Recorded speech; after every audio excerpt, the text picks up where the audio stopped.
Hello and welcome to this week's video where I'm going to discuss LinkedIn. It's going to be fairly high level and broad just to show you what a complete LinkedIn profile looks like, and I'm going to use myself as an example here.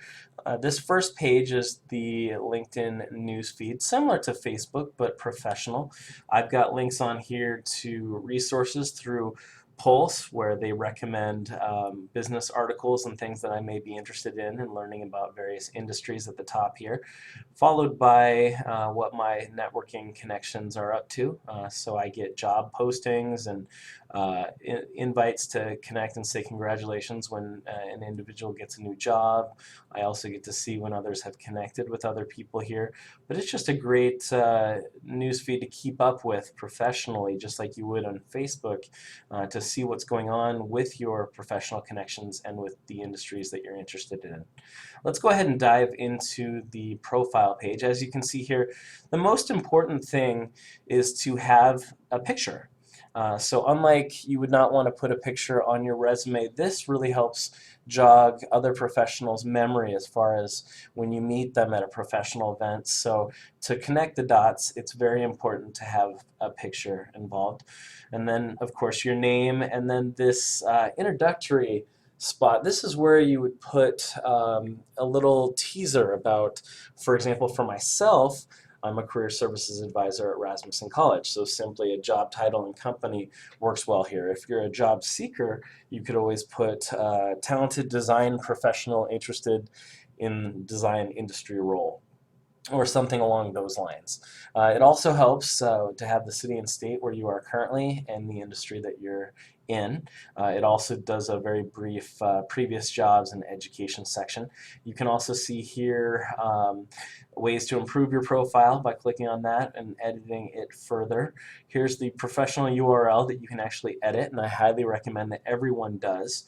And I have mine, changed it to my first name, middle initial, and last name, so it's much easier to remember and also to add to your resume.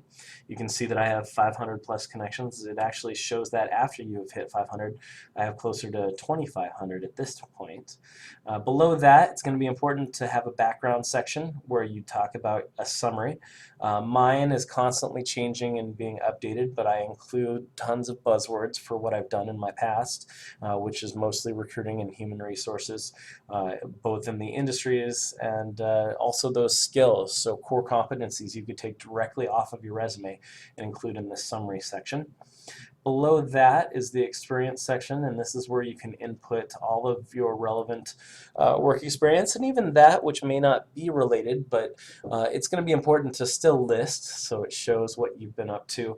But the key is to highlighting transferable skills if it's not in the industry that you're in. There are many ways to do this section. I always like to include a little bit about what the employer of mine is. So in this case, I go more in depth into Rasmussen College, but I will be adding a section as to my job responsibilities and accomplishments with the role, and that's going to be key as well. As you can see here too, you can also align it with projects that you've done, which is a fantastic way of linking to other people and projects. You can also see that you can get recommendations, almost like an online letter of reference, so to speak, from coworkers and managers and things like that. So I've done quite a bit, and as you can see going down the list, some of them are a little longer and more in depth, and others, because they were contracts, for me anyways, are a little bit less as far as detailed. But you can see going down the page, so it's more chronological in that part.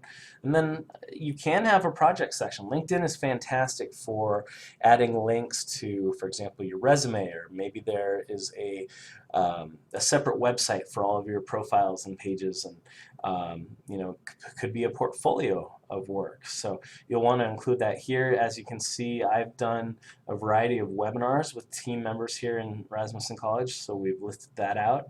And you can actually click on links right from this LinkedIn page, and it'll take you to those so you can view them. Beyond that, there are many, many other sections, including a languages page a skills and endorsements page. This is going to be another section where you're going to want to be thinking about all those important, whether they're transferable skills or directly industry related, where you can actually be endorsed by other contacts professionally. And it's, again, another way to set yourself apart from competition. As you can see here, the number one for me is recruiting.